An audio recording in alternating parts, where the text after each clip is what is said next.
वो तो मेरा काम है। तुम तो चिल्लाते जाओगे, बहुत से आते हैं बाबा जी हम आपका उपदेश नहीं सुनना चाहते। हमने कहा भाई बहुत अच्छी बात, हम उनसे बुरा कब मानते हैं।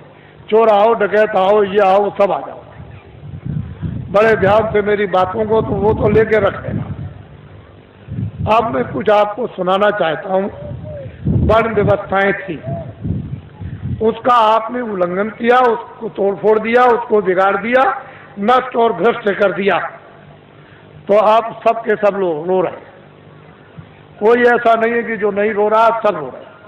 अगर कहोगे नहीं भाई धनी मानी हंस रहे ना, वो तुमसे ज्यादा रो रहे हैं, वो तुमसे भी ज्यादा भयंकर रो रहे। लेकिन तुम क्या कहते हो कि नहीं धनी हंस रहा। मैं कलकत्ते में बैठ के एक बगीचे में चुपचाप बैठा हुआ था, तो दो आदमी बड़े सेठ पास में बैठ गए और आपस में बात करने लगे। अरे क्या जमाना आया, क्या मुसीबत है कि दिन में खाना भी नहीं खा सकते हैं, क्या आफत है। इससे अच्छा तो यह है कि बेचारा ये गरीब सो रहा है, ये बड़े आराम में बड़े सुख में है, और हम इतने पैसे वाले, मकान वाले और सब कुछ होते हुए और इतनी परेशानी में। तो हमने कहा अरे सेठ जी क्यों आप चिल्ला रहे हो, पहले तो तुम ये देखो कि ये जो सो रहा है वो कौन है, उसको जगाओ। उसको जगा गया, भाई तुम कौन हो। कह लगे अरे बाबूजी हम तो ठेला चलाते हैं। कितना दिन में कमाते हो? बाबूजी बड़ी मुश्किल से 20 रुपए मिल जाते हैं। तो अरे भाई ये बताओ कि दुनिया में सुखी कौन है? कह लगे जिनके पास कोठियां, जिनके पास मोटरें, जिनके पास कपड़े, जिसके पास धन है और जिसके पास ये और जिसके पास वो बहुत। हमने कहा देखा सेठ जी तुम कितना रो रहे थे, और ये क्या कह रहा है कि तुम सुखी और तुम कह रहे थे सुखी, दोनों ब्रह्म, न वो सुखी न वो सुखी। मैं वो सोच रहा है ये सुखी होंगे, ये सुखी होंगे। वो जो जिनके पास कोठियां उनको वो तो बाबा जी जानते, उनको कोई सुख नहीं। तब तो बाबा जी कहते हैं कि हमको कोई खरीद नहीं सकता। हिंदुस्तान में कोई पैदा ही नहीं हुआ कि बाबा जी को कोई अपने धन दौलत जवाहरात मकान और जमीन से खरीद ले। ये तो आप दिमाग से बात हमेशा निकाल देना, कोई हिंदुस्तान में बाबा जी को खरीद नहीं सकता। और बाबा जी इतने लक्ष्य के पक्के हैं कि मेरे पास बड़े बड़े नेता और लीडर और जो प्रधानमंत्री जो उनके लड़के चले गए वो भी मेरे पास पहुंचे और बड़ा उन्होंने लालच दिया। मैंने कहा इसका असर मेरे ऊपर में धूल के बराबर भी नहीं, लेकिन तुम देश का भला नहीं कर सकते, हम तुमको लिख करके देते हैं, आपके द्वारा देश का भला नहीं होगा, हम लिखते हैं। आगे बड़ा आपके द्वारा नुकसान होगा देश का, और खूरेजी होगी देश की, और ये होगा और बर्बादी होगी और महंगाई होगा, सब जड़ दिया। और महात्माओं की बात नहीं मानोगे तो ये रास्ता खुशहाली का नहीं, सब कुछ कह दिया। तो मतलब यह है कि बड़े लालच दिए जाते हैं। लोग सोचते होंगे कि शायद बाबा जी को कोई खरीद ले, यह कहो। अब मेरी बात बड़े ध्यान से यहाँ से आप शुरू करें। पहले तो ये आप बताइए कि आप किराए पर आए हो? ए बच्चियों मैं तुमको किराए पे लाया हूं? बोलो बच्चियों जोर से। पैसे को कह रही नहीं। तो ये बताओ बच्चे बच्चियों मैंने कुछ तुमको रुपया बांटा है? कहते नहीं बांटा। अब एक बात तो आपकी है साथ में, मेरे पास तो कोई बच्चा है नहीं, मैं अकेला फकत। अगर तुम्हारी दृष्टि से देखा जाए तो मेरे पास कोई बच्चा। अब ये बताओ जब मेरे पास कोई बच्चा नहीं और मैं तुमको कहता हूं कि तुम किराए के मकान में, तो क्या मैं अमृत के मकान में? मैं भी किराए के मकान में, आपको भी छोड़ना मुझे भी छोड़ना। तो जब मेरे पास बच्चा नहीं तो मोह किसका, लोभ किसका, झूठ किसका, वादा खिलाफी किसके लिए, चोरी किसके लिए, संग्रह किसके लिए? तो मैं ये समझता हूं कि ये जितने खड़े बैठे हैं बच्चे बच्चियां, ये सब मेरे बच्चे हैं। उस दृष्टि से, ज्ञान दृष्टि से तो सब आप मेरे बच्चे हैं, और संसार की दृष्टि से आप अपने माँ बाप के बच्चे हैं। बात समझ में आई? मोटी बात को समझ लीजिए आप। बाबा जी को तो कोई राष्ट्रपति और प्रधानमंत्री बनना नहीं है, न इसकी कोई ख्वाहिश है। अब समझ लो अच्छी तरह से आप। कहीं आप सोचने लगो कि नहीं बाबा जी को कोई ख्वाहिश हो अरे हमको राष्ट्रपति की और प्रधानमंत्री की भाई, हमारे पास तो जनता, इतनी जनता रहती है, और क्या है। जो झूठ बोला जाता, धोखा दिया जाता, बेईमानी की जाती, चोरी की जाती है, लोगों को सताया जाता, लोगों का धन इकट्ठा किया जाता, वो तो सब ये सब ये। तो ये भी आपको पता चल गया कि बाबा जी न प्रधानमंत्री बनते, न बनते, न बनेंगे, न ख्वाहिश है, न इच्छा, न राशि।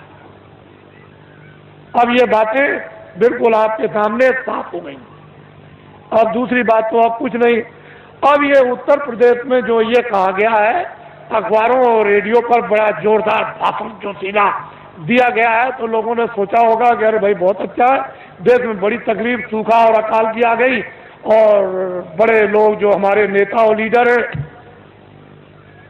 बड़ा ध्यान रखते हैं, बड़ा ख्याल। असल में जब सत्याग्रह चल रहा था तो इन्हीं नेताओं और लीडरों को लोग क्या कहते हैं, देवता है, देवता।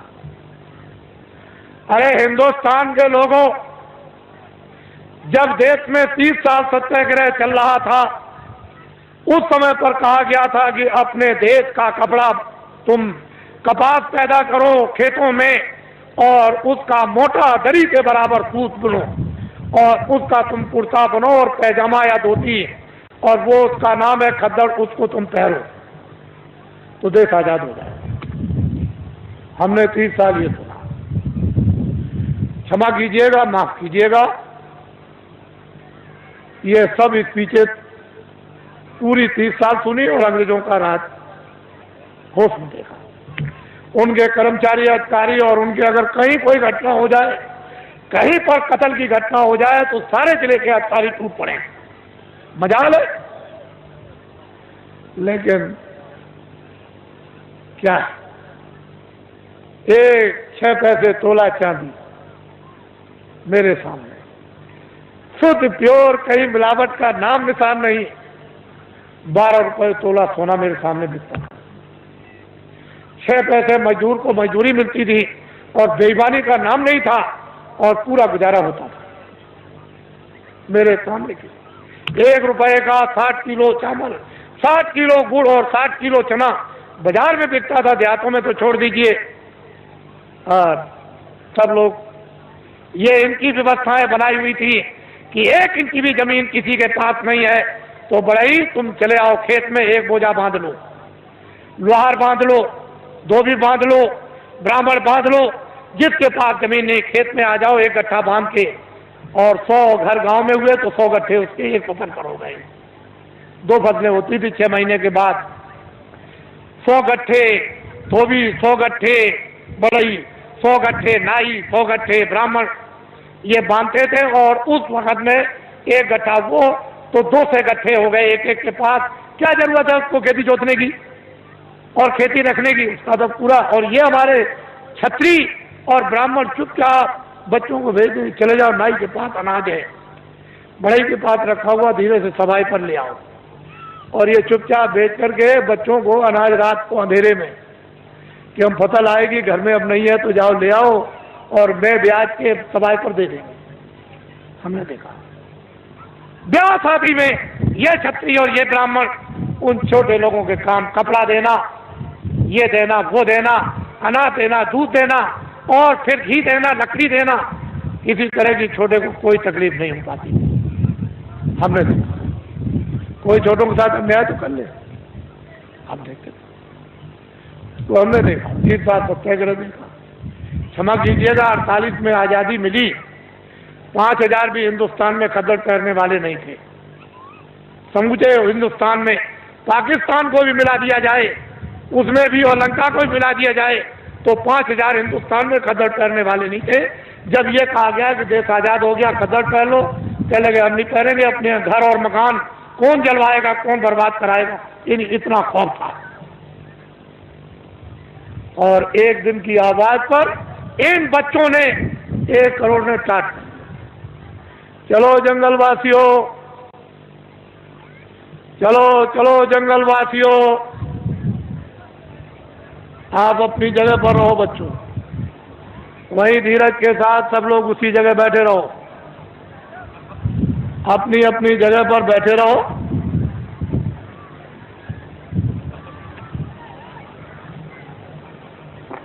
सब लोग बैठे रहो और अपनी आंखों से काम लो, कानों से काम लो, बुद्धि से काम लो। जल्दी चलो जंगलवासियों, एक दफे सबके सब भगवान को के नाम को बोलो जोर से, जय गुरुदेव। बैठ जाओ बच्चियों, बच्चियों बैठ जाओ, सबके सब बैठ रहो, वहीं बैठ रहो, घबराओ मत। एक ही सादे सब सदे, एक दिन की आवाज पर 1 करोड़ लोगों ने, इन बच्चों ने बोरा पहन लिया। इस देश के अंदर 1 करोड़ बच्चे बोरा पहने हुए हैं। कौन हिंदुस्तान में नेता और लीडर पैदा हुआ जो एक दिन की आवाज पर करोड़ों बच्चों को ये टाट, ये बोरा, ये जूट पहरा दे? इनको देखो आप, पहले इतनों को देख लो, अभी तो आप आगे बहुत कुछ देखना है। इनको देखो, ये आपके सामने आ रहे हैं, बदन पर बोरा तो नहीं पहरे। मर्यादा के लिए एक लंगोटी तो जरूर है, लेकिन इनको देखो आप।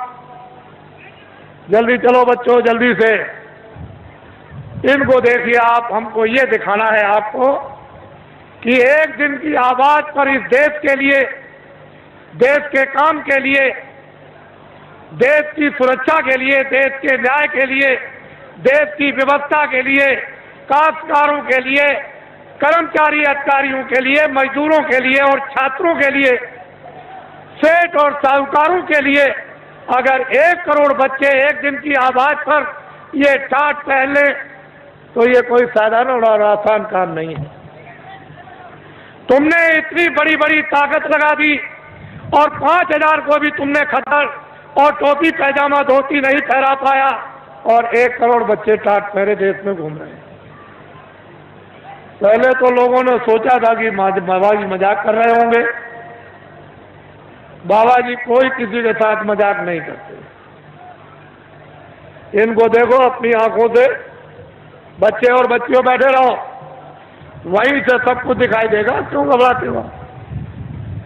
सब दृश्य दिखाई देगा पूरा का पूरा। ये तो रात अंधेरे में तो हो नहीं रहा, ये तो आपकी आंखों के सामने रोशनी में हो रहा। बड़े ध्यान से आप इनको देखें और हमारी बातों को चुपचाप शांति से सुने। कोई बोलेगा नहीं बैठाने वाला। अपनी अपनी आवाज को बंद रखो। इनको देख लीजिए आप,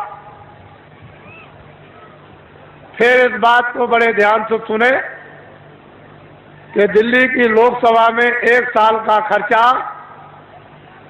जो एमपी जो दिल्ली में उस पार्लियामेंट लोकसभा में बैठते हैं, साल भर का लोकसभा का केवल खर्चा 35 अरब का। कितने अरब का? जोर से बोलो। 35 अरब का। इस भारत की आबादी यानी भारत की जनसंख्या 2 अरब की। कितने अरब की? जोर से बोलो, कितने अरब की? मैं आपकी बुद्धि से पूछना चाहता हूं कि दिल्ली की लोकसभा में एमपी बैठ करके, शासन करने वाले बैठकर ढंढोरा पीट कर अखबार रेडियो पर कि 80 करोड़ 80 करोड़ और 80 करोड़ का लोकसभा में बैठ करके बजट बनाया जाए, तो मैं आपसे मोटी बुद्धि से पूछना चाहता हूं, 2 अरब की आबादी को पूरा पड़ जाएगा? और रेडियो पर आपने जो ढंढोरा पीट रखा है और जो नसबंदी और गर्भपात आपने जो कुछ भी करवाया और 4-4, 5-5 महीने के बच्चों को जो आपने गिरवा दिया, क्या ये हत्या नहीं है? ये अपराध नहीं है? अंग्रेजों के राज में एक भी अगर गर्भपात गिराया जाता था और पता चल जाए अधिकारियों को, तो न्यायालयों में जाकर के उसको सजाए मौत की सजा होती थी। आए देशवासियों, क्या वो कोई कानून नहीं था? इतने आपने गर्भपात गिराए, इतनी नसबंदी कर्मचारी अधिकारियों की आपने इमरजेंसी में इनको पकड़कर, सेठ साहूकारों को, इन देवियों को और बच्चों को पकड़कर आपने इतना बड़ा, आपने जनसंख्या की कमी के लिए आपने जो काम किया, और इस समय पर 2 अरब की आबादी है। बोलिए आप फेल हो गए कि नहीं? बोलिए फेल हुए कि नहीं? हमने भी मेरठ देखा था 50 साल पहले, हमने भी दिल्ली 50 साल पहले देखी थी। एक मामूली सी दिल्ली थी, वो चांदनी चौक के इर्द गिर्द ही आबादी थी और बाकी दिल्ली में कुछ नहीं था। हमने अपने आंखों से देखा था। आज उस दिल्ली को देखिए तो एक जो दिल्ली से 30-40 किलो की मील की दूरी पर गांव भी होगा, वो भी शहर बच गया। हमने देखा था। आपने सबसे पहले आपने प्रजातंत्र में ये शासन करने वालों ने अपराध किया है कि इस जनता प्रजातंत्र जनता के सामने आपने जनता की चोरी की, और ये अभी तक आपने नहीं बताया कि भारत की आबादी इतनी है। बोलिए अपराध है कि नहीं? बोलिए है अपराध। ये सबसे बड़ा अपराध भारतीय संविधान ये कहता है, बड़ा भारी अपराध है। जनता की प्रजातंत्र में चोरी नहीं करनी चाहिए, और आपने क्यों चोरी करके रखा इसको मैं बताना नहीं चाहता। मैं आपसे सबसे ये पूछना चाहूंगा, आप तो गृहस्थ आश्रम में बाल बच्चों में रहते हो, क्या आदमी अपनी स्त्री से कोई घर का या बाहर का राज छुपा सकता? कोई आपका गोपनीय भेद आपका यानी स्त्री से आप छुपा लेंगे? तो जब घर का और बाहर का कोई भेद स्त्री से नहीं छुप सकता है, तो क्या कोई फरिश्ते ऊपर से उतर आए? मान लो अगर कोई विदेशी देश का आदमी विदेशी देवी से, औरत से शादी करे, तो शायद हो सकता है कि वो बहुत बड़ा हो गया है, वो अपनी स्त्री से अपना राज छुपा लेगा? नहीं छुपाएगा। तो ये बताओ कि देश का आदमी विदेशी औरत से शादी चलते फिरते में करे, मंदिर भी ना हो और मस्जिद भी ना हो और मुल्ला भी ना हो और पंडित भी ना हो और दरिया का किनारा भी ना हो और कोई मंदिर और मठ भी ना हो, गिरजाघर भी ना हो, और चलते में अगर शादी कर ले तो उसको राजा बना दोगे? तो आपने ये सबसे बड़ी गलती क्यों की? भारत के प्रधानमंत्री ने विदेशी स्त्री से शादी की है, और आपने ये अपराध क्यों किया कि उसको राजा बनाया? क्यों आपने ये अपराध कर डाला, ये बताइए। ये देश के लिए, जनता के लिए, ये अपने गौरव के लिए, अपनी जाति समाज के लिए ये क्या छोटा अपराध है? अब ये बताइए, जब आपने प्रधानमंत्री राजा बना दिया तो कोई गोपनीय अपनी स्त्री से राज छुपा सकता है? तो ये सिद्ध और साबित हो गया कि मंत्रालय का, फौज का और उनका, और जो योजना बनाते हैं, जो कमजोरियां हैं इस प्रजा की, इस जनता की, इस देश की, इस हथियारों की, उड़ने वाले हो, मारने वाले हो, जो कुछ भी फैक्ट्रियों का उत्पादन हो या संग्रह हो, वो सब विदेश में चला गया। मैं एक बात और आपको ये बताना चाहता हूं, उस समय पर ये राष्ट्रपति जो आए तब तो नहीं थे, लेकिन हमारे सरदार राष्ट्रपति थे जो रिटायर हो गए। उस समय पर यानी भारत की टकसाल करेंसी विदेशों में छपने के लिए दे दी गई। टकसाल और करेंसी विदेशों में छपने के लिए दे दी गई। भारत का संविधान और भारत की नीति, आप एमएलए और एमपी, और मतलब यह है कि जो भी संसद सदस्य हों वो राष्ट्रपति से शपथ ग्रहण करते हैं कि हम अपने भारत का, भारत की जनता का, भारत के विकास का और फौज का और फौज के सामान का हम कोई भी प्रतिज्ञा करते हैं गोपनीय भेद किसी विदेशी को नहीं बताएंगे और अपनी करेंसी किसी विदेश में नहीं छपवाएंगे। फिर राष्ट्रपति न्यायाधीश, जो मुख्य न्यायाधीश दिल्ली में रहते हैं सुप्रीम कोर्ट में, उनसे शपथ लेते हैं कि हम कोई भारत की जनता के खिलाफ यानी गोपनीय ऐसा राज ओपन नहीं करेंगे जिससे हमारे देश का और भारत की जनता का नुकसान हो जाए।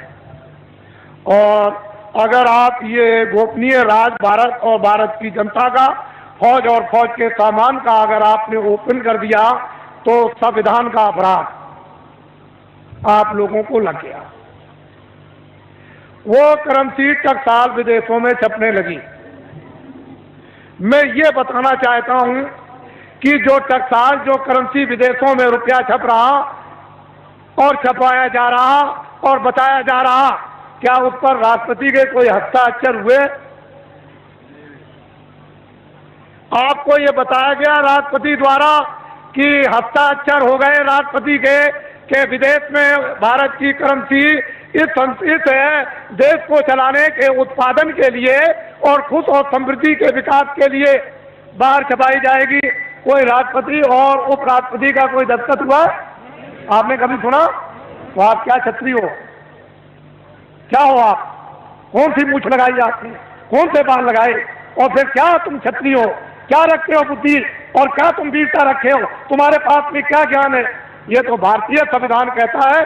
इतना बड़ा राज इस भारत की जनता के साथ, विकास के साथ और देश के कानून के साथ ये पूरा जो इसका खिलवाड़ किया गया, ये क्षमा योग नहीं है। मैं कुछ नहीं कहना चाहता।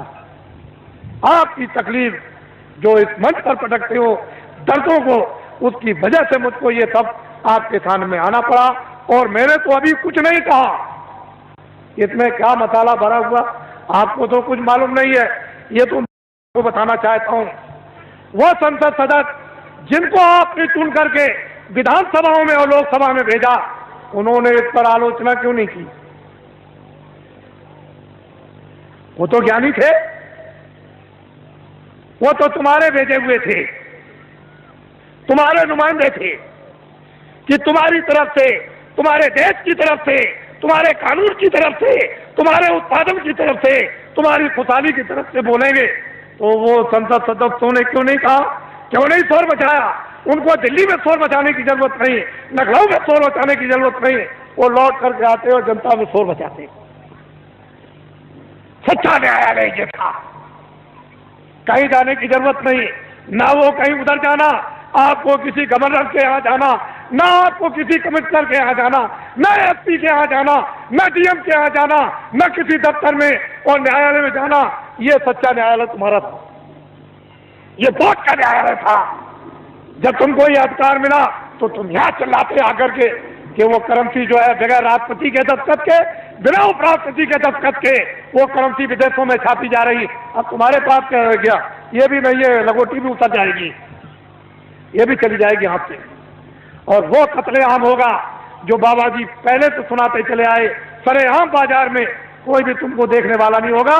तुम्हारी बहु बेटियों को जब लोग खींच करके ले आएंगे और सड़कों पर के डाल लेंगे, तब तुम कहोगे चलो बाबा जी के पास दौड़े। ये काम आएंगे आज से, ये खड़े हुए, ये काम आएंगे, यही आपके काम आएंगे। ये स्लो देश वीरों का देश है, क्षत्रियों का देश है, विद्वानों का देश है, ब्राह्मणों का देश है, सत्कर्मियों का देश है, त्यागियों का देश है। आप इसको अनाचारियों का देश बना डालो।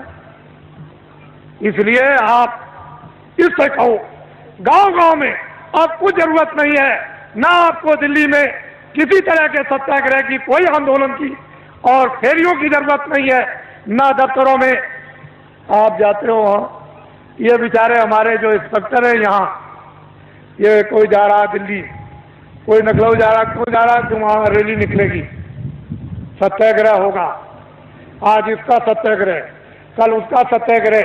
आप उस मजिस्ट्रेट का, उस डीएम का, उस बेचारे जो रक्षा करते हैं, उनका समय तो वहां चला गया, तब तक यहाँ डकैती हो गई, तब तक यहाँ कत्ल हो गया। तुम चिल्लाए दरोगा जी, तुम चिल्लाए एसपी साहब, ये तुमने क्या कर दिया? और वो बेचारे चले गए वहां उनको बचाने के लिए। अरे ये क्यों करते हो? कहीं जाने की जरूरत नहीं। बस अब एक काम करो, लाओ इधर पकड़ाओ, एक ये काम करो, ये भूमि जोता खेतिहर काश्तकार संगठन की जो आधारशिला 10 सितंबर 1987 में रखी गई, ग्राम देवलखा, तहसील केसरगंज, जिला बहराइच। लोगों को मालूम नहीं था, वो तो मजाक समझते थे कि बाबा जी मजाक कर रहे, आधारशिला कितने आदमियों के बीच में, ये तो आपको कोई इतने आदमी इकट्ठे नहीं कर सकता। उनको तो ये पता नहीं था कि बाबा जी इतनी जल्दी जल्दी काम करेंगे। तब तक फौरन घोषणा हो गई, 5, 6, 7 को फौरन चलो हरदोई, और काम का आप घूम जो तक का संडे, हमको शक्ति दो, हमको ज्ञान दो, हमको बल दो। देखो आप फिर देखिए, आप इस झंडे को ले लो। इस झंडे को लेने के बाद किसी की रैली में नहीं, बाबा जी की अपील है, किसी के सत्याग्रह में नहीं, कोई धरना नहीं देना, किसी मजिस्ट्रेट को या किसी एसपी को, किसी कमिश्नर को और किसी डीएम को या किसी अधिकारी कर्मचारी को वहां जाकर के उसका घेराव नहीं करना। इस झंडे को ले लो। अगर आप लोगों ने अपना झंडा जो ले लिया, जो आपका झंडा मैं पकड़े हुए हूं, मेरा झंडा तो ये बाद में बनेगा, अभी तो आपका झंडा है। अगर मैं इस झंडे को ले लेता तो आप कहते बाबा जी मेरा झंडा तो है नहीं, तो आपका झंडा, ये आपका झंडा मेरा नहीं है, मैं तो इस झंडे को लिए। ये देखो वो, मैं तो वो काम कर रहा था, और वो झंडा टाट वालों का, दूरदर्शी का, वो अलग है, और वो आपका उधर फैल रहा। इस झंडे को ले लो और ये ऐलान कर दो गांव गांव में कि भूम जोता कृत्यर का अस्कार ये अपना अपना झंडा लेकर और फौरन सभाएं करें, और जल्दी से जल्दी, और देर करने की जरूरत नहीं है, वो अपनी अपनी तकलीफें गांव में सब बताएं इन टाट वालों को। जो भी आपको पर्चे मिल जाए प्रस्ताव के, उसमें ट्रैक्टर का कर्जा, ट्यूबवेल का कर्जा, नाली का कर्जा, कुएं का कर्जा, इंजन का कर्जा, मेड़ का कर्जा, भैंस का कर्जा, बैल का, घोड़े का, गधे का, बकरी का, सुअर का, और हलों का, और यंत्रों का, और खाद और गैबर गोश्त का, और खादों का, और बीजों का, जितना भी कर्जा 40 सालों का सरकारी रदा तुम दे सकते हो कि नहीं दे सकते हो, वो झंडे लेकर के तुम बखास्त करो और अपनी चीज को पटको जल्दी से, और ये कहो कि झंडे अब हम इस योग नहीं रह गए, हम में ये समर्थता नहीं रह गई, अब हमारा 40 सालों का सरकारी जितना भी कर्जा है वो मैं ब्याज के माफ हो जाना चाहिए। बस आप अपनी आवाज को बाहर निकालो, वो सुन रहा है, वो सब कुछ करेगा। तुम क्यों घबराते हो, लेकिन आवाज नहीं निकालोगे तो कुछ नहीं हो सकता है।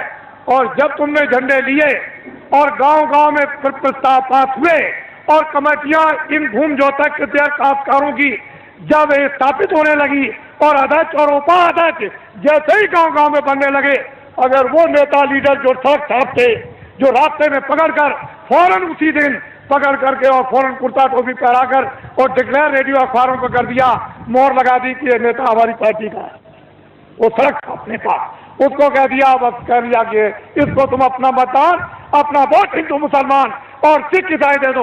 उस बेचारे को ये भी धोना नहीं आता था, ये पीछे से धोना भी, टट्टी पेशाब भी नहीं आती थी, और सड़क छात्र नेता बन गया, दिल्ली में एमएलए और एमपी बन गया। अधिकारियों तुम नहीं जानते हो, जो हम कहें उसको करना। अरे भाई कानून, अब कुछ नहीं, कानून को हम कुछ नहीं समझते हैं, कानून रद्दी की टोकरी में डालो, जो हम कहते हैं वही कानून लीजिए, आपका भला क्या होगा। जब वो कहते हैं कि हम कहते हैं वो करो, कानून को रद्दी की टोकरी में डाल दो। ये सब अधिकारियों कर्मचारियों को पता है कि मेरे साथ जो सलूक किया जा रहा है, मैं बाबा जी सब जानते हैं। ये सड़क छाप नेता बन गए, और ये सड़क छाप नेता जो सड़क पर बन करके फौरन उनको मोहर लगाकर और आपसे वो वोट दिलवा दिया। अगर आपने झंडा बाबा जी की अपील पर पकड़ लिया, ये नर नारी बच्चे और बच्चियों ने, ये सब के सब पार्टियों के लोग अपने अपने झंडों को ऐसे फेंक देंगे और सब तुम्हारे झंडे के नीचे आ जाएंगे। अगर ना आ जाए तो इस बाबा जी को बाबा जी आप मत बोलिए, फिर समस्या का समाधान होगा कि नहीं? अब ये बताइए आप। मैं ये चाहता हूं कि ये भारत जो दिल्ली जो सत्ता है, जिसको आप सत्ता कहते हैं, हम तो चाहते हैं ये पकड़ लें और एक बार ये जो आपके सामने खड़े हैं ये आपको सत्ता दे दें। फिर इनसे हम क्या काम लेंगे तो शंकराचार्य जाने या राम जाने, या मतलब यह है कि वो कृष्ण के वो ऋषि मुनि जाने।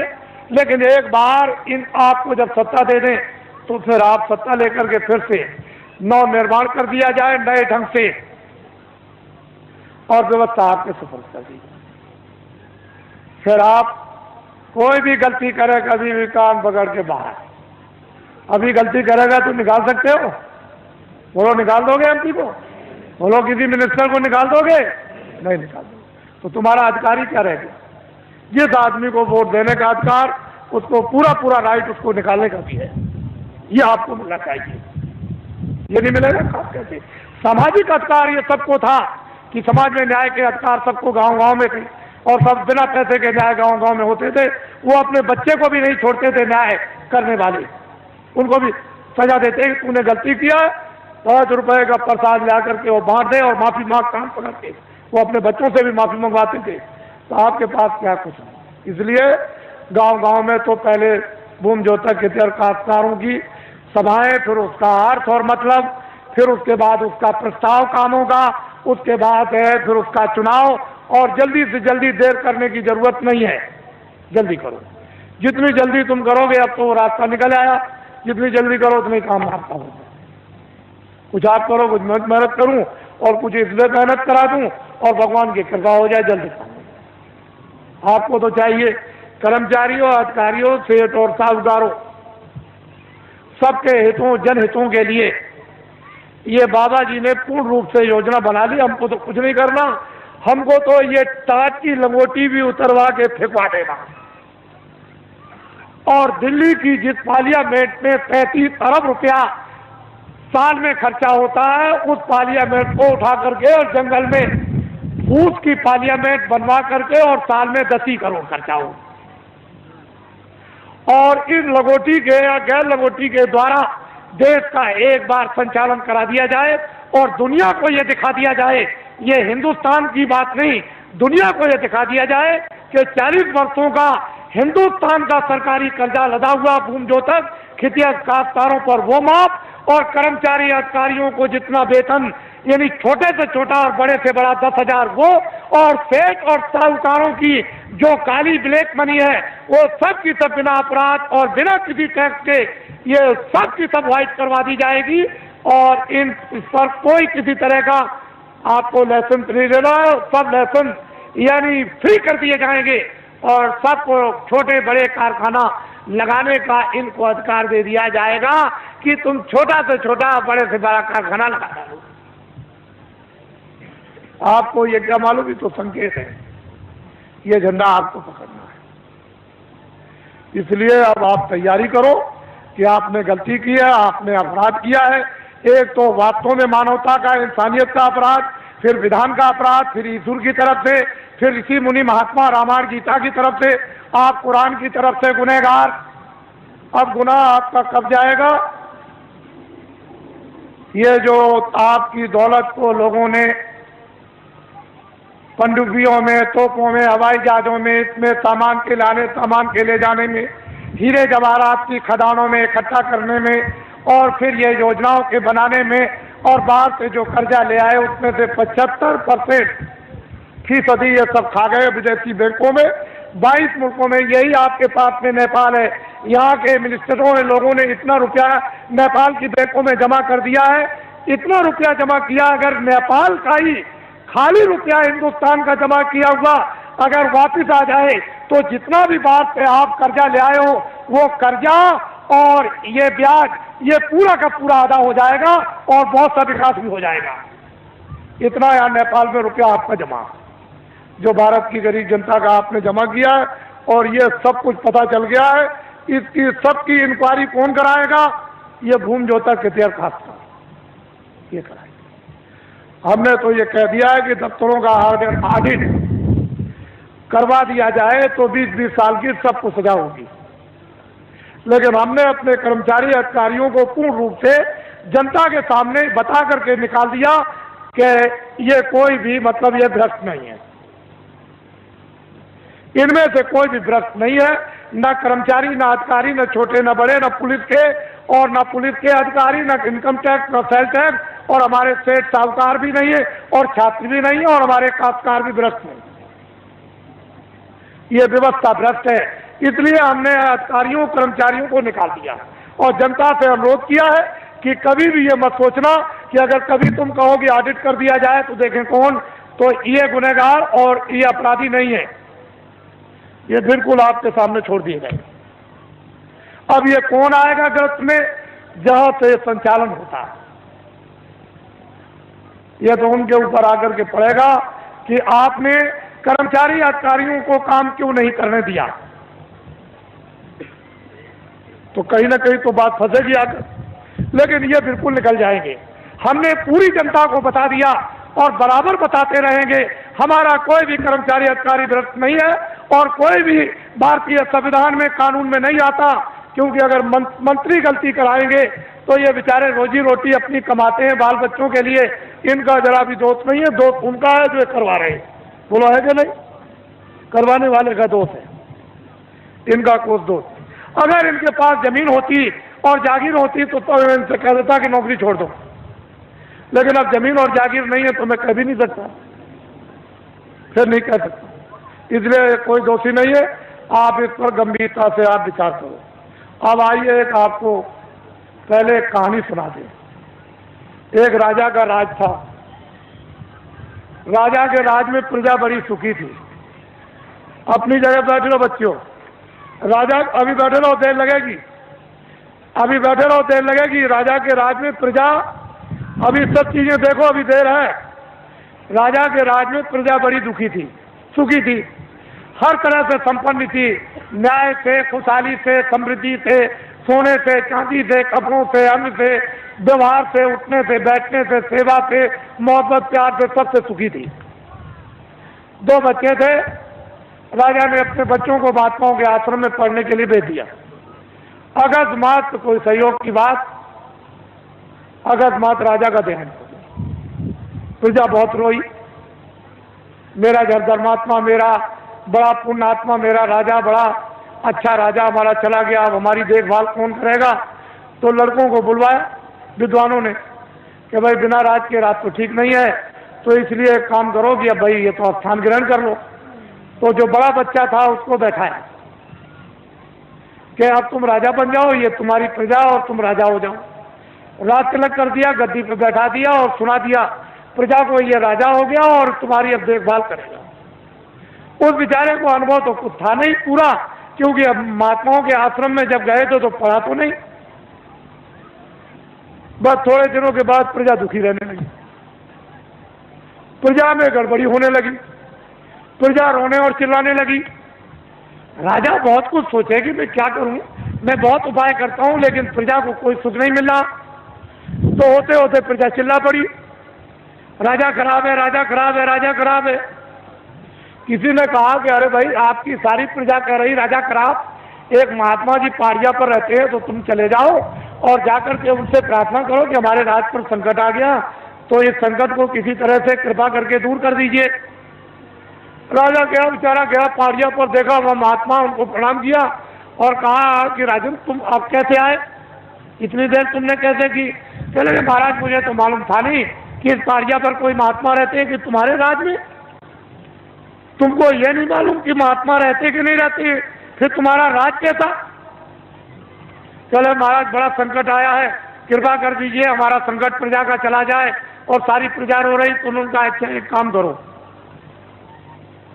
किताबों में लिखा हुआ है कि प्रजा पर, परिवार पर, शरीर पर कोई संकट अगर आ जाए, चाहे राजा हो, तो भगवान नाम का जाप करा ले तो ये तकलीफ दूर हो जाएगी। जाओ अपने राज में बड़े बड़े विद्वानों की खोज करो और खोज करके महल में बैठा करके भगवान नाम का जाप करा लो, तो तुम्हारा और प्रजा का संकट कम भी हो जाए, हो सकता दूर भी हो जाए। राजा उधर से आए, अधिकारियों को दे दिया कि जाओ तुम चले जाओ विद्वानों की खोज करो। एक विद्वान मंदिर में जल चढ़ा रहे थे शिव जी के, जब बाहर निकल के आए तो देखा चंदन लगा हो, आप कौन है? कह लेंगे मैं तो ब्राह्मण हूँ। कह लगे बस आप ही की तो तलाश के लिए मैं आया था, और चलिए चलिए राजा ने आपको याद किया है, जल्दी चलिए आपको और कुछ नहीं करना, राज पर संकट आ गया, भगवान नाम का जाप कर दो, आपको दक्षिणा मिलेगी। जब वो गए तो सब सामग्री दे करके जाप करने के लिए बैठाया, तो ब्राह्मण बोले, कह लगे भाई ठहर तो जाओ, जरा हमको सोच लेने दो कि हम शंकर की का जाप करें कि राम का जाप करें कि कृष्ण का जाप करें कि देवी का जाप करें कि गंगा जमुना का। कुछ देर तक वो सोचते रहे, जब उनकी समझ में कुछ नहीं आया तो धीरे से वो बोलने लगे कि क्या जाप करूं क्या न करूं,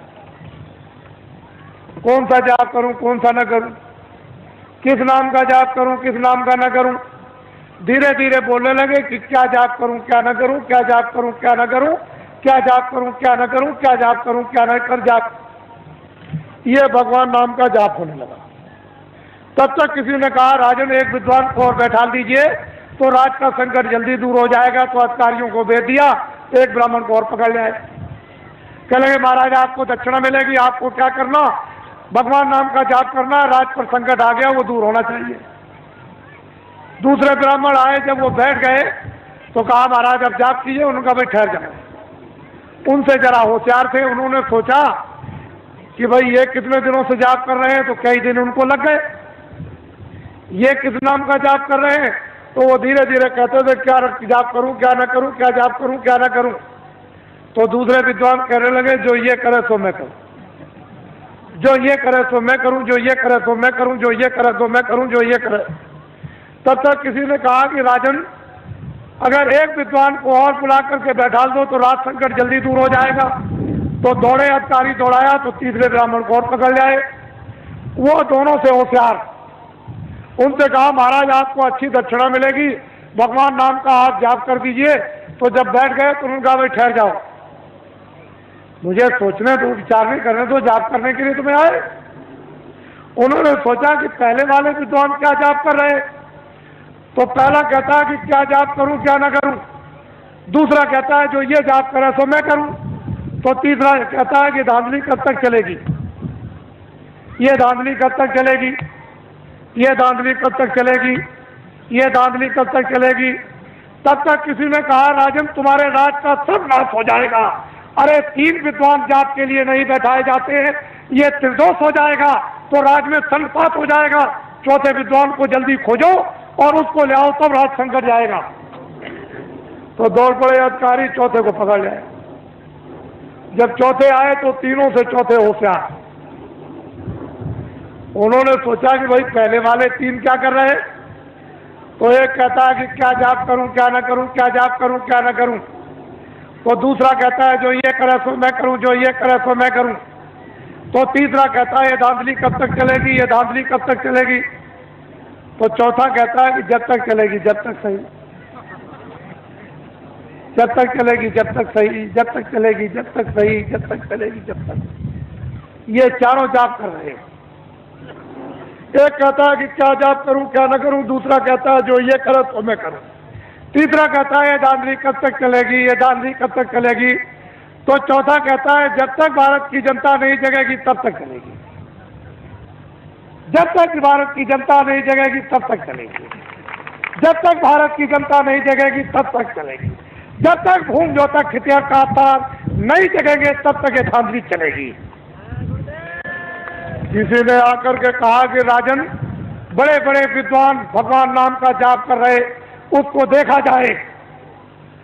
तो आगे कहा मंत्री ने कि चलो सिपाहियों, राजा जाप देखना चाहते हैं। सिपाही गए, विद्वानों से कहा कि अरे विद्वानों, मंत्री और राजा आपके जाप को देखने के लिए आ रहे। कह लगे कोई चिंता फिक्र मत करो, कब आ रहे, कितने बजे से आएंगे, इतने बजे से आएंगे, चल पड़े। बात वो सब के सब विद्वान जोर से बोलने लगे क्या जाप करूं क्या ना करूं, जो ये करे सो मैं करूं, जो ये करे सो मैं करूं, ये धांधली कब तक चलेगी, ये धांधली कब तक चलेगी। तो चौथा विद्वान कहता है जब तक राजा साहब नहीं आएंगे तब तक धांधली चलेगी, जब तक राजा साहब नहीं आएंगे तब तक धांधली चलेगी। तो राजा साहब ने जब कानों से सुना कि अरे, एक कहता है कि क्या करूं जाप करूं क्या ना करूं, दूसरा कहता है कि ये करे तो मैं करूं, तीसरा कहता है धांधली कब तक चलेगी, ये धांधली कब तक चले, चौथा कहता है जब तक राजा साहब नहीं आएंगे तब तक चलेगी। तो राजा साहब ने कहा अरे बदमाशों, मैं आ गया, अब तुम्हारी बदमाशी नहीं चलेगी। आप तो अभी क्या मालूम, आप लोग घबराओ मत, ठहर जाओ, वही बैठे रहो और मंत्री बनाओ। तो सबसे पहले गांव में जाने का कोई बुजुर्ग मिल जाए छत्री मिल जाए, ब्राह्मण मिल जाए, कोई बुजुर्ग मिल जाए तो टाट वालों को सबसे पहले पैर ढूंढना चाहिए। पहला काम तुम्हारा यह है। और कभी भी तुम किसी अधिकारी के सामने और कोई भी छत्री मिल जाए, ब्राह्मण मिल जाए, बुजुर्ग मिल जाए, उसके सामने तुम कभी कुर्सी पर मत बैठना। तुम्हारी कुर्सी ये जमीन है, खड़े हो जाओ, फिर पीछे घूम जाओ। ये जो बैठे विराजमान है, ये आप सब आपके क्षेत्र के औरतें भी हैं, तो आप पहले इसको भी प्रणाम करो।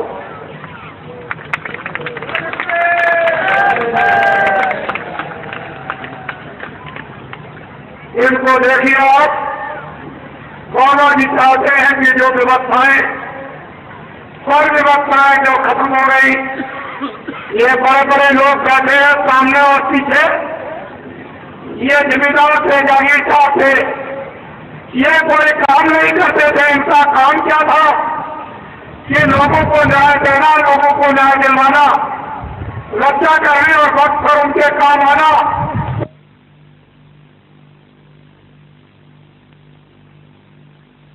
नहीं,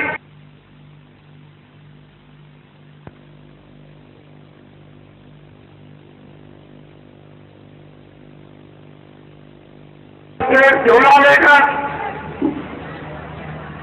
पीछे पीछे जो राम ने वरदान दिया था, जब भगवान राम जा रहे थे सोमनाथ को, तो नर नारियों के साथ में विदा करने के लिए हिजड़ने गए।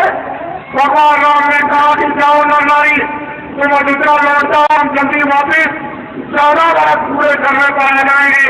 तो नर और नारी तो चले गए, लेकिन अयोध्या के हिजड़े नदी किनारे पर गए। जब भगवान राम लौट कर आए और नदी पार करने लगे तो वहां बहुत लोग पड़े हुए, पूछा तुम लोग कौन हो, क्या सरकार हमको अयोध्या भेजे? यहाँ कैसे पड़े हुए हो कि सरकार आपको विदा करने आए थे? जब आप वनवास 14 वर्ष के लिए जा रहे थे तो गए क्यों नहीं?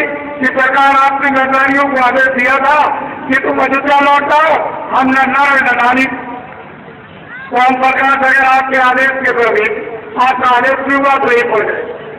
उन्होंने कहा जब तुम 14 वर्ष से हमारी तरह तुम समस्या करते रहे कि सरकार पूछ लीजिए आप। चले जाओ, हम बहुत प्रसन्न और खुश हो गए। हम तुमको ये वरदान देते हैं कि जब सहयोग आएगा तो दिल्ली का राज तुम हिंदुओं को दे दिया जाएगा। और ये छत्रियों की आन और शान खत्म हो गए हैं। छत्रियों और ब्राह्मणों, हम चाहते हैं कि तुम्हारा खून बिल्कुल शुद्ध और साफ हो जाए और खून में ताकत आ जाए और तुम्हारी मूछ नहीं रह जाए, पैर की मूछ रह जाए। और अब तुम्हारा ये फिर से खून साफ करने का और पैर की मूछ लगाने का ये काम है कि गाँव में तुम जल्दी से जल्दी चलो और होम योद्धा के साथ साथ ये वैचारिक क्रांति का ये आप ये झंडा उनको पकड़ा दो। ये तुम्हारा काम है। अब तो तुम्हारा खून साफ हो जाएगा और तुम सबसे तो कहलाओगे। ये तो परिश्रम करना ही पड़ेगा, इसलिए अब तुम बच नहीं सकते हो। ये तुम्हारे लिए बहुत उत्साह है और इससे भी और कठोर काम आएगा। फिर तुम क्या करोगे? ये तो अभी सस्ता करो, खड़ा हो जाओ और पीछे घूम जाओ। ये इस मैदान में हमारे बहुत से मनाना और प्रेरक का सामान आया है। ये लोग ये कहते आए कि सामान का हमको पैसा दे दीजिए। क्या बताएं ये सामान लेना हमको किराया देने को मिले। ये अविश्वास महात्मा ऋषियों मुनियों के साथ कभी नहीं होता था। ये अविश्वास इसलिए सबसे पहले आप जिन लोगों ने अविश्वास ये विचार में और धर्म के काम पर किया है उनको भी आप प्रणाम करो। और सबसे सावधान थे, एक पैसे की गलती नहीं। और जो कुछ भी आपने सामान दिया है उसका आपको पूरा जो वादा किया है केवल किराए का देते हैं, पूरा किराया आपको मिलेगा। किसी को किसी चीज की घबराने की जरूरत नहीं। जब तुम आश्रम कराओगे, बाबा जी तो सही बैठे रहे, तो हमारे नाम से लाखों रुपए का सामान ला सकते हो, लेकिन लोग जानते हैं कि एक नए पैसे की गलती नहीं, हल हो जाओ, फिर पीछे घूम जाओ और फिर तेजी से पीछे घूमो। ये हमारे अधिकारियों ने बहुत मेहनत की, कर्मचारियों ने, और हमारे जो स्कूल का ये मैदान है छात्रों का, उन्होंने शायद लोगों ने जिन्होंने इस मैदान में योगदान दिया। खड़े हो जाओ, ये हमारी माताएं आई है जिनसे तुम पैदा किए हो, फिर वो प्रणाम करो। ये हमारी माताएं हैं, तुम इनके पैदा हुए तो प्रणाम करो। इनके सामने तो वादा कर रहे हो, ये वादा एक भी झूठा नहीं होना चाहिए, क्योंकि ये वादे कुछ गया इनके सामने। तुम बस समझ लो, जिन्होंने इनके सामने का वादा पूरा कर दिया, बस समझ लीजिए वो मुझे प्राप्त कर जाएगा। और माताओं के सामने का जिसने वादा पूरा नहीं किया, वो समझ लीजिए आप कि चला गया। जैसे सोने की लंका रावण की चली गई, वैसे ही खड़ा हो जाओ, फिर पीछे घूम जाओ और फिर पीछे घूमो। मैं जरा सबका दर्शन करूंगा, क्योंकि सब बच्चियां हैं, बच्चे हैं, फिर तो बाबा जी दूर खड़े हुए हैं, तो जरा नजदीक से देख ले। सभी इच्छा करते हैं कि बाबा जी को नजदीक से देखा जाए, तो बैठे रहो आप दबाओ में, मैं उधर से आऊंगा और सबका दर्शन करता हुआ फिर जाऊंगा।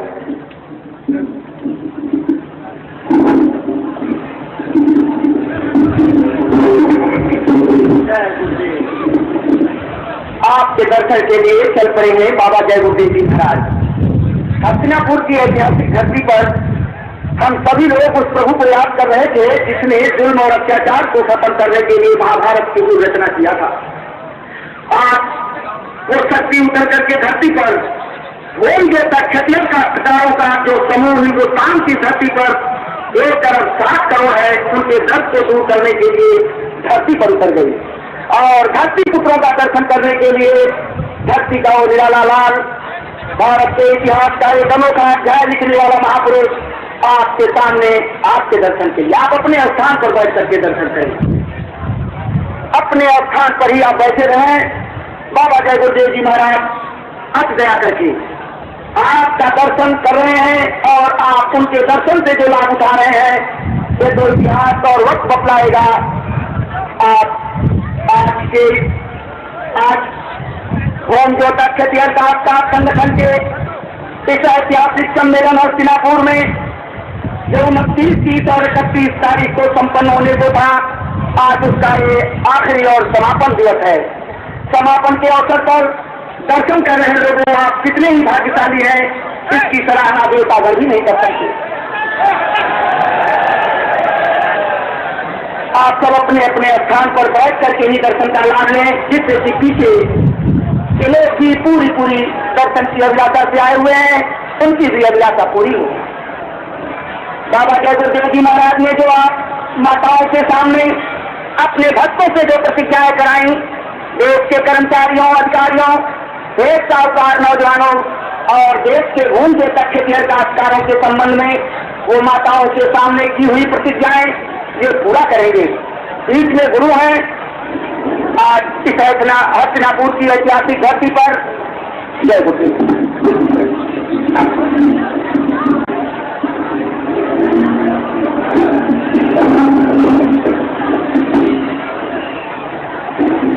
आप सब लोग चुप रहो और फिर ध्यान से सुनो। ये अवसर बार बार नहीं मिलता, बड़ी मुश्किल से ये अवसर मिला। इनकी तरफ तुम लोग सबके तो बैठ जाओ, सबके तो बैठ जाओ, सारे जंगलवासियों बैठ जाओ, बैठ जाओ, बैठ जाओ बच्चों, बैठ जाओ बच्चियों, बैठो, खड़ी मत जाओ, बहुत ही ध्यान से सुनो। पहले वो लोग इस बात को अच्छी तरह से सुन लें कि लखनऊ में कोई भी कार्यक्रम फरवरी में नहीं होगा। लखनऊ में कोई कार्यक्रम फरवरी में नहीं होगा, अगले महीने में कोई कार्यक्रम लखनऊ में नहीं होगा। मैं 13 फरवरी और 22 फरवरी के बीच में जा रहा हूं आपके सौराष्ट्र में भावनगर के पास, जहां पर सोमनाथ मंदिर है। वहां धूम जोता खिटियार घाट पर लोगों ने वहां आह्वान किया है और बड़ी संख्या में जहां सोमनाथ मंदिर और सौराष्ट्र में उसी के पास में ये कार्यक्रम होगा, लेकिन तारीख उसकी 13 और 22 फरवरी के बीच में होगा। उसकी घोषणा मैं कल हो सकता है करूंगा, लेकिन आपके लिए तो उसमें सुनने बड़ी दूर है और आप तो आजादी करते हुए वही के लोगों के लिए है। मैं लौट करके वापस आऊंगा तो मथुरा में होली का कार्यक्रम मथुरा में होगा और 13 फरवरी को उत्तर प्रदेश के सभी जिलों में धूम जोता खिटियार संस्कार संगठन का वैचारिक ये सम्मेलन होगा। एक ही तारीखों में, चाहे 7 जिले हों चाहे 55 जिले हों, एक ही तारीख से पूरे उत्तर प्रदेश के जिले में धूम जोता खिटियार संस्कार संगठन का सम्मेलन होगा।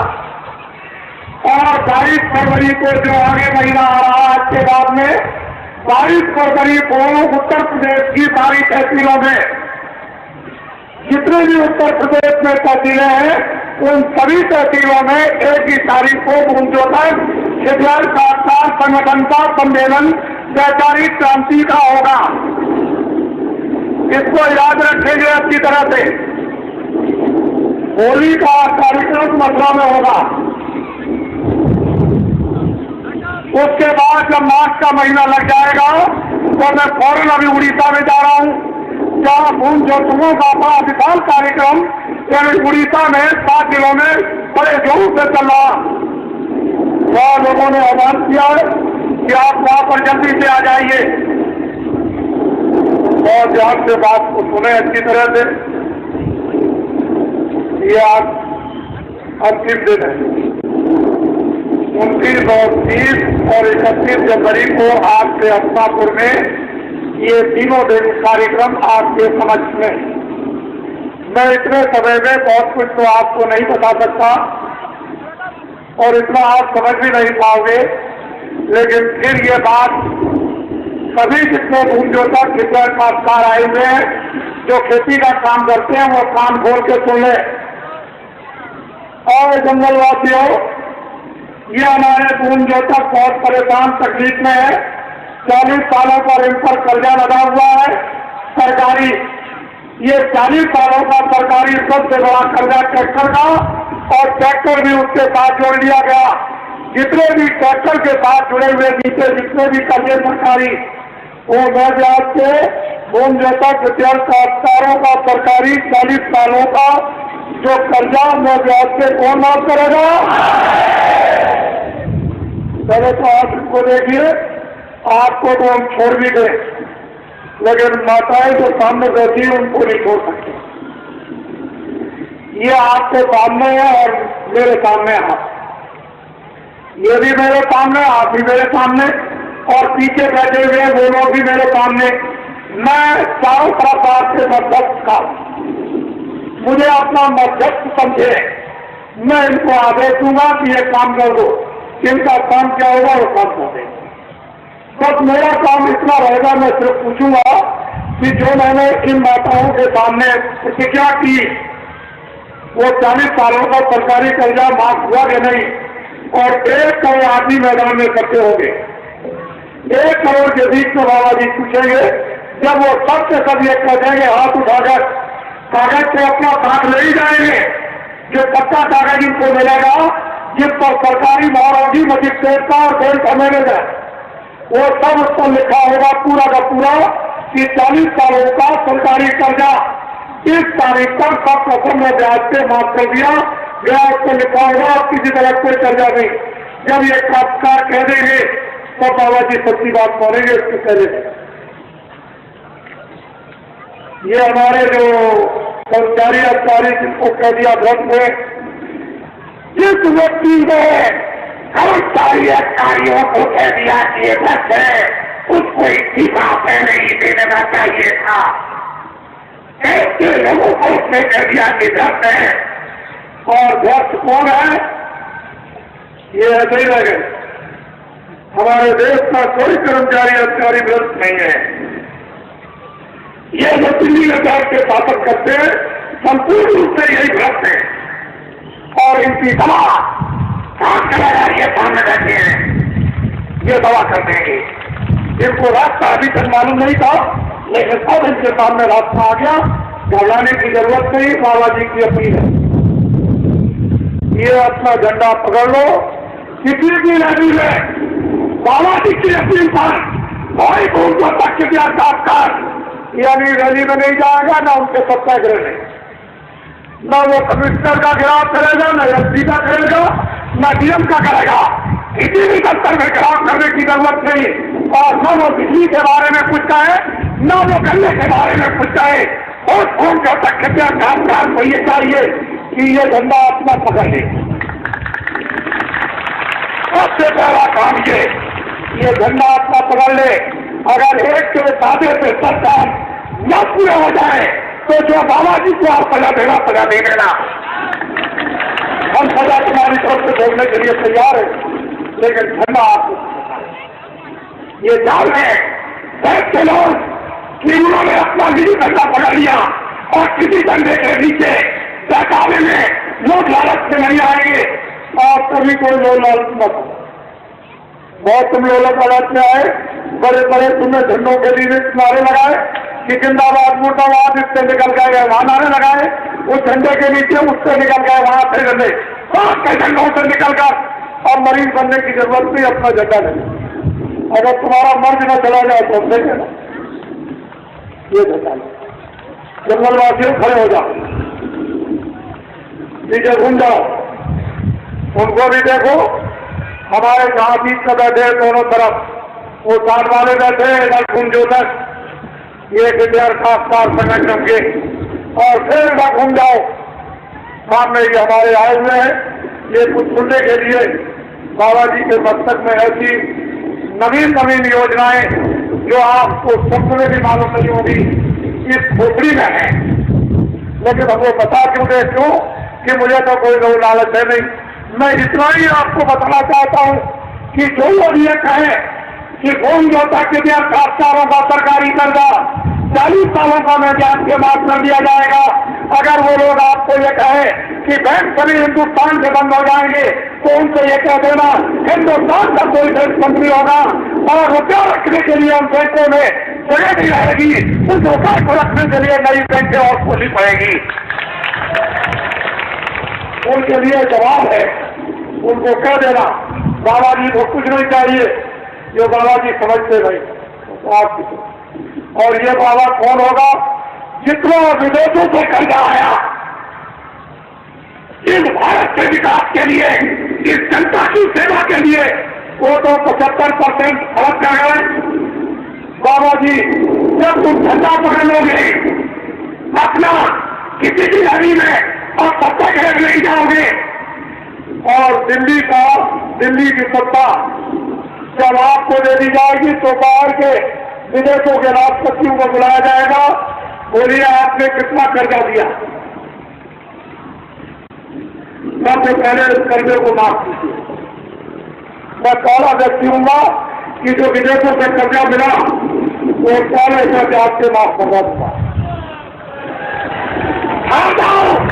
जब भारत का विकास हो जाएगा तो विश्व के जिन्होंने कर्जा दिया उन राष्ट्रपतियों को बुलाऊंगा और ये कहूंगा कि भारत हमारा सिर और गौरव बैंक का है, ये अपना कर्जा मैं ब्याज के वापस ले जाऊंगा, वापस ले जाऊंगा। हमारे देश का नाम सदा से होता आया और वो हमारा सिद्धांतवादी देश है, चरित्रवान सदाचारी। लेकिन इन लोगों ने ये हिजरों के पीछे आप न कहें सरकार में, अब तो वस्ती खत्म हो रहा है उसका, और तुम भी अब तक जाओगे। अब क्या है, पीछे घूमो, फिर सामने घूम जाओ और एक दूसरे से प्रणाम करो।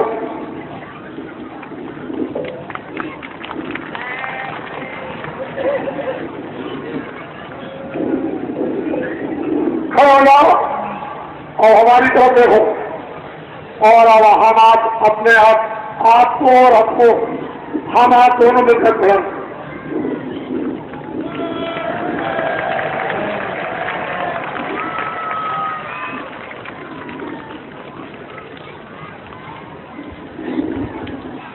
बोलो, आपकी समझ में कुछ आया? बच्चे, आपकी समझ में कुछ आया? तो बच्चे आप थोड़ा सा भजन भी कर लेना। रोटी बच्चों की सेवा, जब रात को सोने जाओ 5 मिनट 10 मिनट तो देख के भजन भी कर लेना। तुम्हारा भजन काफी हो जाएगा जब जाने लगेगी। और इधर तुम्हारे लिए हम मेहनत कर ही रहे हैं। ये सब चीजें तुम्हारी समझ में आ रही।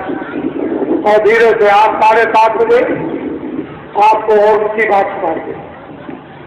आपको आज 7:30 बजे, आज अंतिम दिन है, 7:30 बजे और उनकी चीज सुनाई जाएगी। खड़े हो जाओ जंगलवासियों और उधर को घूम जाओ सूरज की तरफ। चलो सीधे चल लो, चलो आने को जंगलवासियों।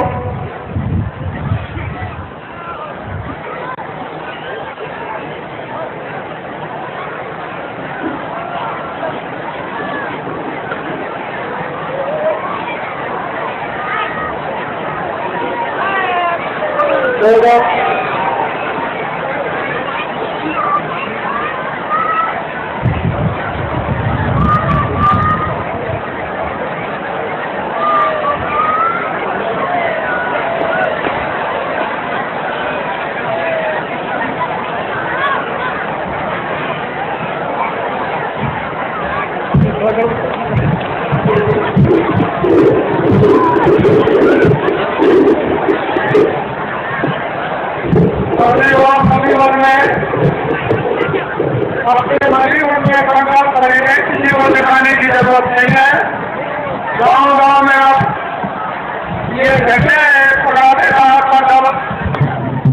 में होगा और को देखेंगे, ये फिर देखेंगे कि आपने क्या काम किया, कितनी आपने मेहनत की। ये बाबा जी फिर देखेंगे। बाबा जी ऐसे नहीं है कि आपको छोड़कर के इतनी जल्दी चले जाएंगे। ऐसा नहीं, जब एक बार पकड़ लेते हैं तो छोड़ना नहीं जानते। बोलो जय गुरुदेव, जय गुरुदेव, जय गुरुदेव, जय गुरुदेव, जय गुरुदेव, जय गुरुदेव।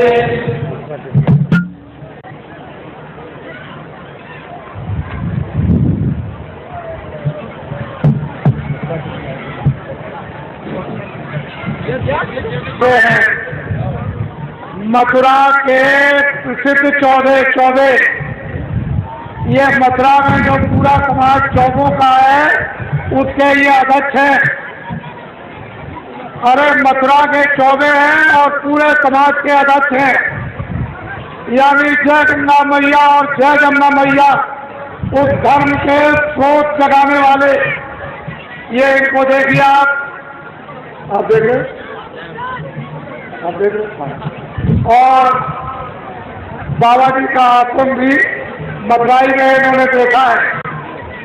बोलो जय गुरुदेव, जय गुरुदेव, बोलो जय गुरुदेव, जय गुरुदेव।